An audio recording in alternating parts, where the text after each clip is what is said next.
probably read about it. It's an incredibly tense time. There's soldiers on every street corner in that city. Couldn't walk more than 100 yards without a soldier with a gun. Usually around 16 or 17, of course, because all young people are in the army for 2 years. It's incredibly tense, and of course that golden building there is the centre of all the tension, because that is the holy place of Jews, Muslims and Christians. When we were there, it was Jewish Passover, it was the Muslims' Ramadan, and it was the Christians' Easter, so you can imagine tensions were running pretty hard. Arguments over space is what it's about. Ingrained in time, irresolvable, no winners, only hatred, bloodshed, death. But that is played out internationally, nationally, locally, personally. And negotiators are needed at every level of relationships. Jesus is our best negotiator because he has the purest heart and speaks with the most grace. But we need to get pure hearts, speak graciously, show integrity, show inspiration, show wisdom. If our relationships are to deepen and mature, this is a very risky investment for human beings.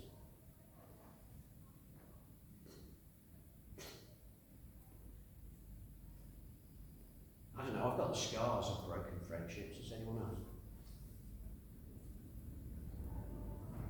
People I thought I was very close to would stick with me through thick and thin. But when the crunch came and the chips are down and you have to speak honestly and openly, somehow the relationship couldn't survive. The issue was too big, it seemed. The problem was irresolvable. Some of you will be carrying those scars and those burdens. But I want you to know that Jesus still wants you to be a negotiator in your relationships. Yeah, he doesn't want you to give up. He wants you to do all you can do to be a true friend at all times. And finally, be dependable. Because Proverbs 18:24 says, one who has unreliable friends will soon come to ruin. But there is a friend. There is a friend who sticks closer than a brother. I wonder who that is. I wonder who that is. Do you know him? If you do, you have the greatest gift that God could ever give you. A friend who sticks closer than the closest. I mean, I give thanks to the close friends I've got. I give thanks to my family and friends and everyone that stands close to me at times of need, in times of trouble and adversity. I give thanks to God and I give myself, I commit myself, as I hope you do, to be all these things to them that we've spoken of. But beyond that, he is my faithful friend.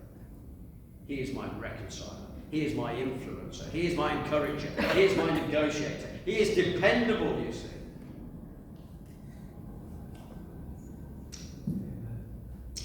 There's wisdom in having dependable friends. Why? Well, because you can have a taste of heaven on earth. A touch of eternity in the present. That's what dependable friends are. We're part of a broken humanity. We're born out of relationship with God. We're struggling to maintain relationship with others. We're spiritual fools, the Bible says. But God came from heaven to earth to be a personal friend.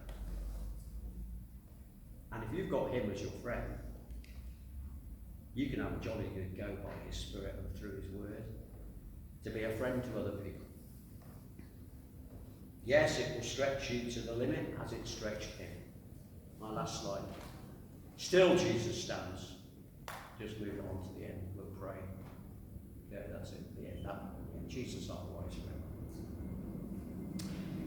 Then we're going to have the band up and we're going to pray. If that's okay. We've got the band. We're going going to sing in a moment, What a Friend We Have in Jesus. And we're going to offer prayer for you and your friends. That's okay. But I think I'll do it after we've sung. I think it's good to be reminded that we have a friend. Because somebody here might feel they've got no friends. That is not true. You have one. You have at least one. Unfortunately for you, if it's Jesus, he is the best one. Okay?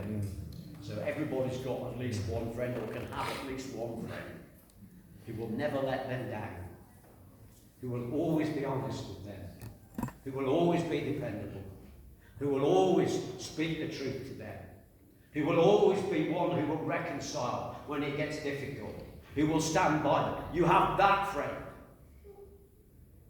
And from him, you can receive all you need to be that kind of friend to others. And you will find others will be that kind of friend to you. And the kingdom of heaven will start to dwell on earth. How's that?